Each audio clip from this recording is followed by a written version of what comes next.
All right. So at this point, we have begun recording this session with a focus on parenting through project-based learning and how that all works together.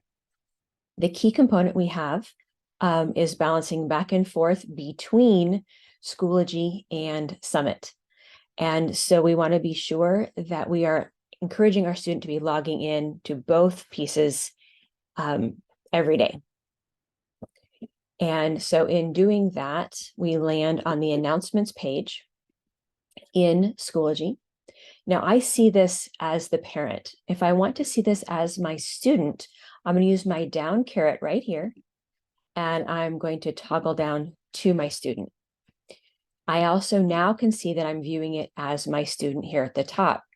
Now, this can be fraught with peril when we're working on things such as the work samples or assignments that may be turned in using Schoology as opposed to Summit. If you run into an assignment and you don't have the ability to turn it in, typically it is because you are viewing as your child, it's not your child's login. So for example, when I'm looking at assignments, and I don't see one for data science, let's try a different one. Let's try economics. So there's a work sample assignment here. And if I go to look at the work sample, I don't see the assignment. I don't have the ability to see the student's document, and I don't have a way to submit it.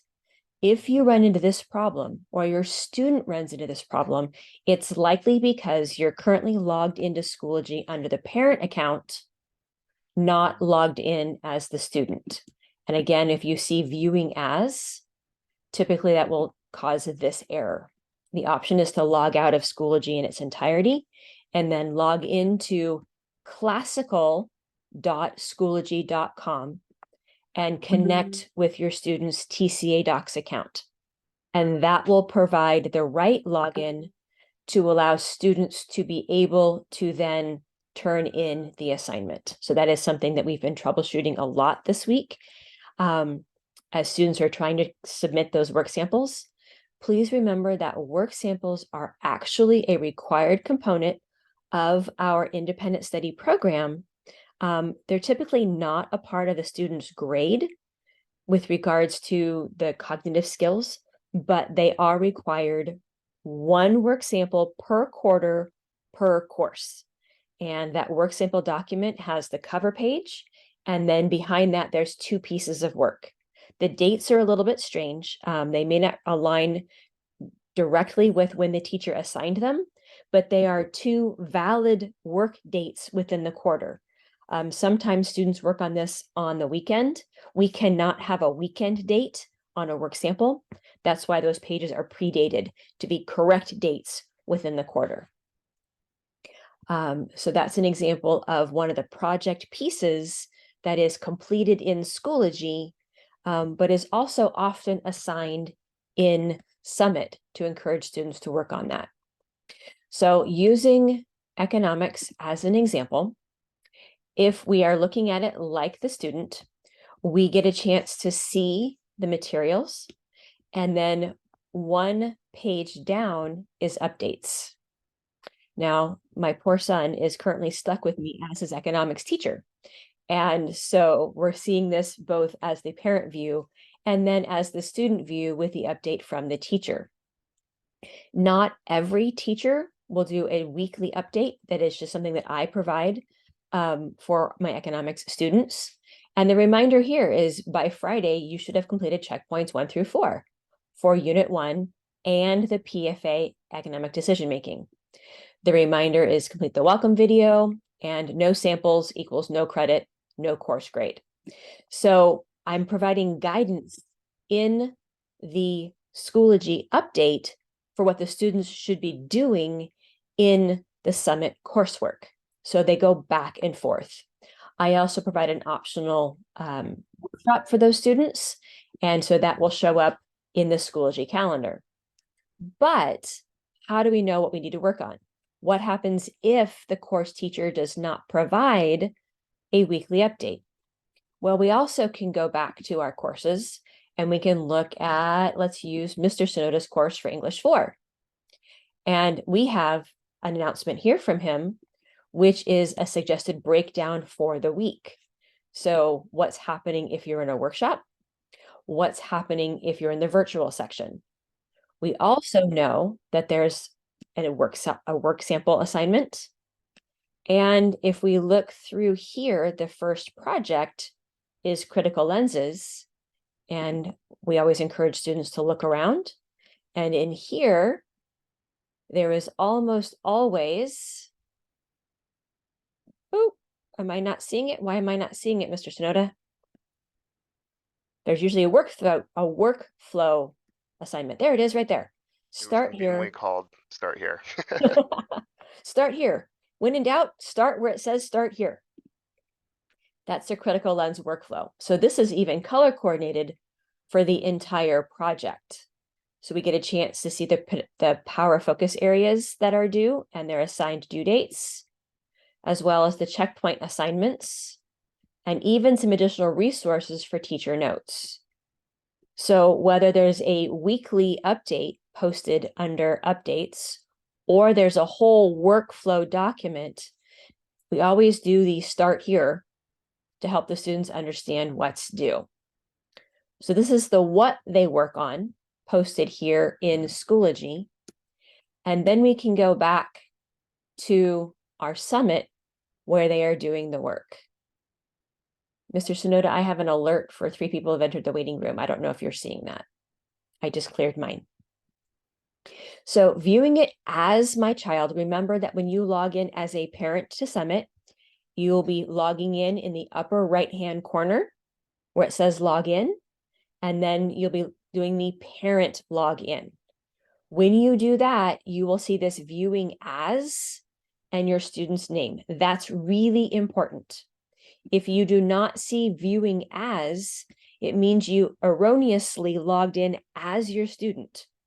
And that means you will be bumping them out of their work. If they are taking a content assessment, it means it will end that assessment. If they are working on a work product in one of the workbooks and you log in somewhere else, it will kick them out and their work may not save.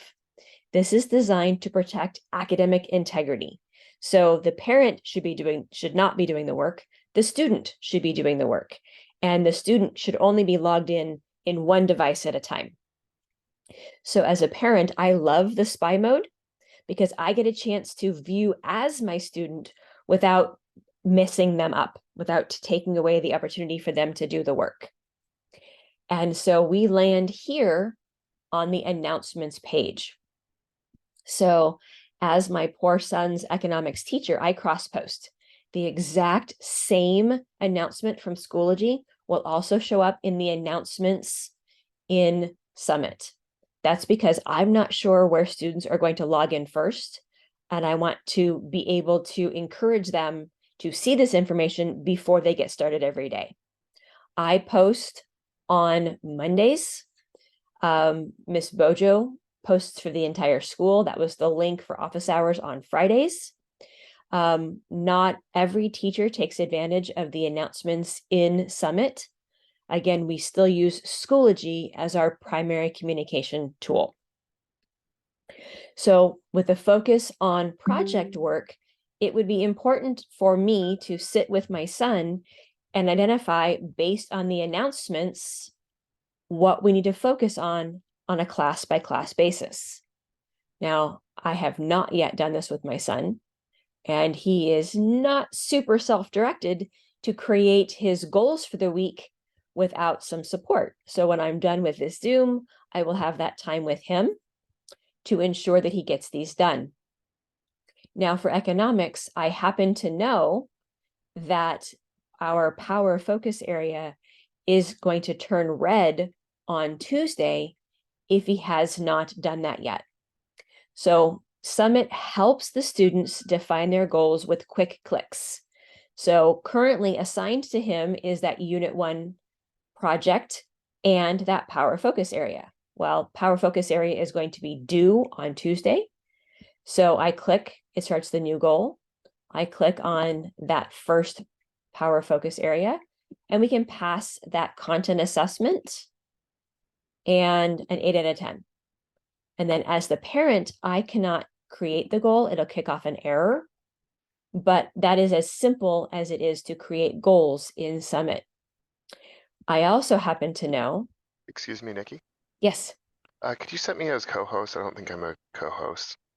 Oh, I apologize. No I'm going to problem. stop my share for just a minute and stop my recording.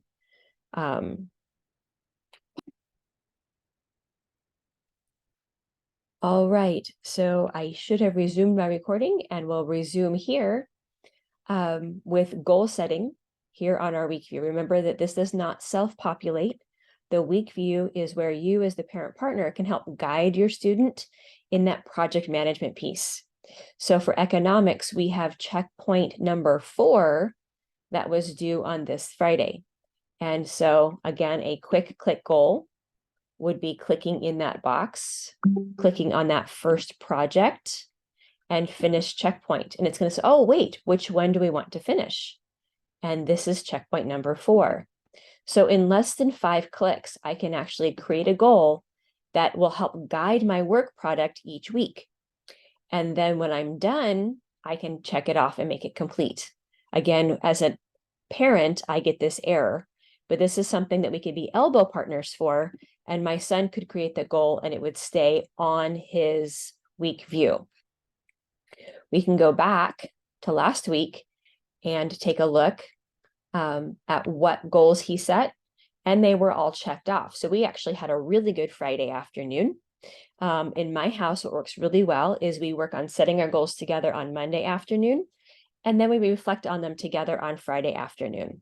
If he's completed the work and turned it green, we have celebrations. And if he hasn't addressed them, we discuss why, what happened.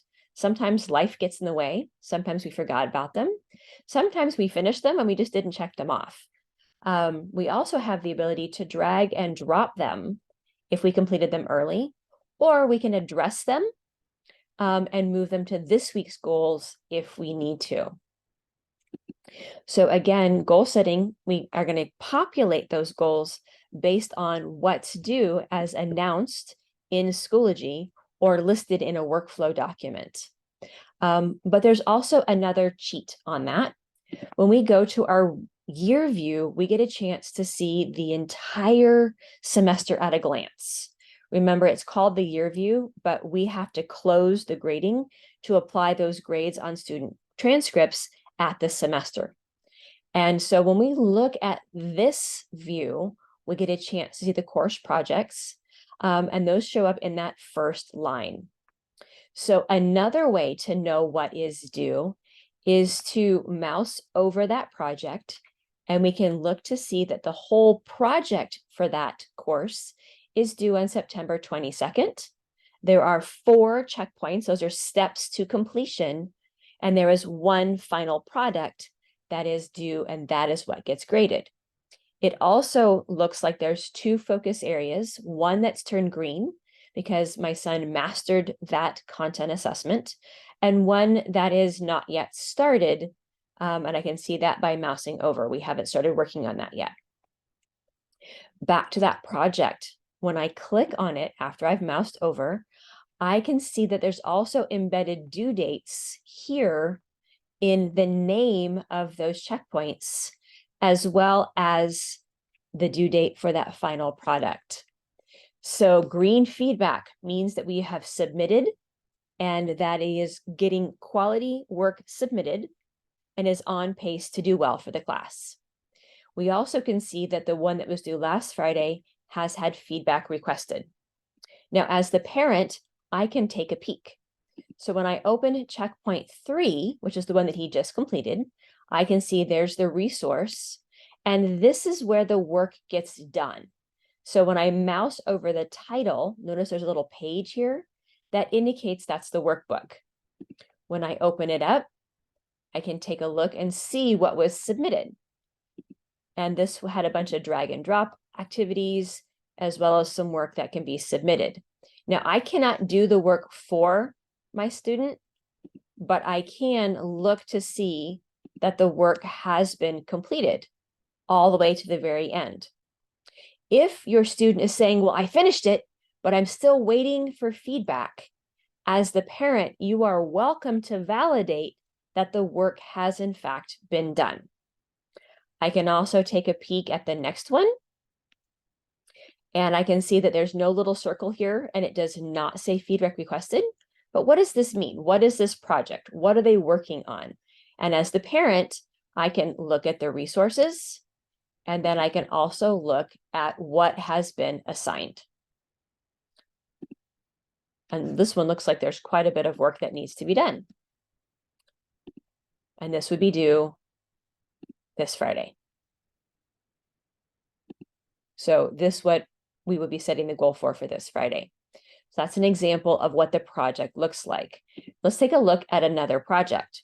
We saw that Mr. Sonoda did drop some to-dos for this week. When we open up that project, again, we see some due dates here. So we have a practice round, and this one has multiple dates. I'm not quite sure what that means. So again, we can open up that checkpoint. We can see a bunch of different resources, things to be working on. And we have a bunch of dates here. So this one doesn't say view more. So what happens if I click on that assignment? Oh, I can't do this because this one is assigned to the student. So again, this is where sitting with your student and having them as an elbow buddy, kind of walking through this process together. Now, if I go back to that year view, I also see that there's some yellow here. Oh, I should look at that. So when I open this up together on our Monday, I'm seeing we get new feedback. So what does that mean? Well, we have yellow when it's not quite where it's supposed to be. Typically, green feedback may or may not have a comment by the course teacher. Yellow feedback almost always does. Oh, and I look down here. So the teacher has given feedback on each piece. So this feedback relates to this comment, and this feedback relates to this comment, this answer. So this means that we did not quite address the answer completely enough to earn full credit. Perhaps we did not answer it with enough mathematical reasoning. Perhaps we did not give enough examples. Perhaps we did not, what did you notice? Or even the formulas that we used. So we need to be using more words to explain the numbers. This is very common in a math course in Summit. It's not enough to just give an answer. Even a correct answer will not provide enough understanding of the process for the students. So the big focus in Summit Math in particular is sometimes the teachers will even give you the right answer. You get to elaborate on how that process works to find that right answer. In this age of AI, Google, Siri, Alexa, etc., it is not enough to simply get the right answer, but the students do need to understand mastery of the process. And that is what is being asked for here. So math will look a little bit different, but it looks the same as we look at our year view. The project or the math unit has a number of checkpoints. Those checkpoints are submitted for feedback, and the teacher provides feedback in the form of those color-coded feedback circles. Now, this is due on September 14th, so that is coming due this week. That means the big focus that we will have today is my son will need to address that feedback for that second checkpoint, and possibly need to address feedback here once the teacher has provided it. So we know that there's new feedback, and this one is still awaiting feedback. Then we have an end of unit assessment and a portfolio problem. So math functions a little bit differently in that they have the power focus areas, they have the additional focus areas, they have the challenge focus areas, which are not required, and then there's two final products, both that assessment piece, which is the closest we get to a true test, as well as the portfolio problem, where they demonstrate mastery of the whole process in a more elaborate measure than just those checkpoints. How do we see how the grades come across in those projects in particular? So when we look at our progress page, we're seeing the activity feed. So last week, my son finished all 5 of the 5 goals that he set. It looks like poor Mr. McElmel was grading and providing feedback on Saturday. It looks like my son took and mastered some of his power focus areas. We noticed that he attempted it once and did not quite master it, but then he was able to attempt it again and show mastery. So remember that with regards to those power focus areas, students have multiple attempts. These are low stakes assessments designed for a student to work through independently and show mastery. If they don't master it on the first attempt, they are encouraged to review their notes and add to them. And then they are often reminded they get to use their notes in order to take those content assessments. So my son was incredibly busy on Friday as an at-home day. He has not yet been quite so busy on our Monday at-home day. But I talked about grading. So we can see in the progress, the work completed across a week. We always want to encourage students to engage in their learning and have a triggering event, such as feedback, on their Monday workday. Now, my son has feedback that he needs to address. When he submits, after he makes those changes, that will show up as a triggering event here in his progress for this week. Grading shows up here under courses. Currently, there is not enough data in 3 of his courses to have a grade, but he has received at least 1 project score in English, and that's why we have a grade. So when we click on that, it brings up the grading modal. And English is currently set at 80% of his grade from his project scores and 20% from those power focus areas. That is the sum total of 100% of his grade. Now, project scores are averaged together by the different COG scores assigned across the semester. When we look, we can see that there will be a total of 10 scores. 1 skill has been assessed. 9 skills have not yet been assessed. We have 1, 2, 3, 4, 5 more scores that will be assessed through the current project, reading through critical lenses. When the scores are put in, they land here. And well, actually, they'll end up here under the scores that have been assessed, and the average comes together. For a senior, the grade level band is a 5 through a 7. A 5 is considered 70% mastery, and it was within the grade level. A 6 is 85%, and a 7 is worth 100%. Students can still receive an A if their COG skill average is about a 6.5% for seniors, and they receive all of their COG skill percent, or sorry, their grade percent for their power focus areas. That will still allow them to earn an A. This varies based on grade level. A freshman, 70% is considered a 3.5. 100% is a 5.5. Each year, the COG skill average, the grade level band, moves over. It zhuzhes up to show growth. Math looks a little bit different.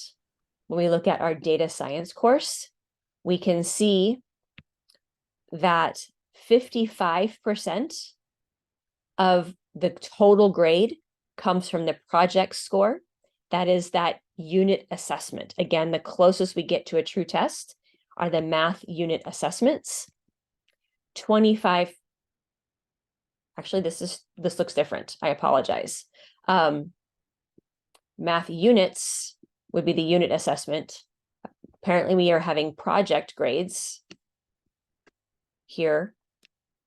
And then we have power focus areas and portfolio problems. So the grade breakdown looks a little bit different than I'm used to. Again, data science is a new class for us. So it's currently being constructed, but you can see how the projects are being assigned a CogSkill score.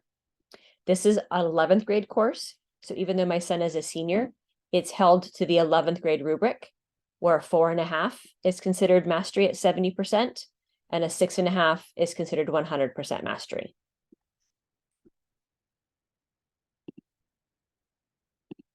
Physics is also considered an 11th grade course. This one is broken down at 70, 21, and 9.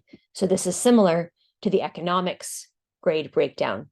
And again, we found that here in the grading modal on our progress page. Okay, so economics is also broken down at that 70, 21, 9. So he's currently at 100% of where he is supposed to be for those power focus areas, but we have not submitted any unit work yet. So what projects are being assigned, the CogSkills for the project will be assigned here for project 1. So again, there's a couple different ways to support your child as they're working through their project work. You can see that they're making progress here on the progress page. And so you can see taking diagnostics, mastering content assessments, requesting feedback is submitting a checkpoint. If it says submitted, that would have been the final product for that first project. So that one's currently waiting to be graded. Once that one has been graded, then we will see that coming due or that average coming in here on our introduction to physics. And those 3 scores will be averaged together and show up here in the CogSkill average. All right. So again, we're going to jump back and forth as we support our students from either the update, which is the reminder of what's due, or looking at those workflow documents to ensure that we help manage those due dates for the work that is due in Summit. There are a few courses like genre studies, like an AP course, like culinary arts, that are only housed in Schoology. And so for those courses, you would see the due dates coming up for those assignments in the calendar in Schoology. As always, we have project support available through our whole school Zooms happening every Friday from 9 a.m. to 12 noon. We encourage all students, while it's not required if they are on pace, we encourage all students, especially our new students, to join us for those office hours, even just to check in. Hey, Ms. Chase, hey, Mr. Sonoda, I think I'm current with my work. Can I have you double check that for me? And I will happily do that. As the project work gets submitted, sometimes it can take a little while to receive feedback. For economics, I reserve up to 48 hours to provide feedback because it's a large class with a large number of students and it can take me a little while. But for the students who are actively working with me in those office hours and they say, hey, Ms. Chase, can you please review this for me? I will happily do that for them. And so that live synchronous time to get feedback is often much more effective than me just providing comments on their work. So that is an opportunity that we provide to students. For students that have fallen behind in our courses, those Friday office hours are no longer optional. They become required because that is the best type of support we can provide those students. At this point, I'm going to go ahead and pause my recording because that is the brief overview, and I want to be sure we have lots of time available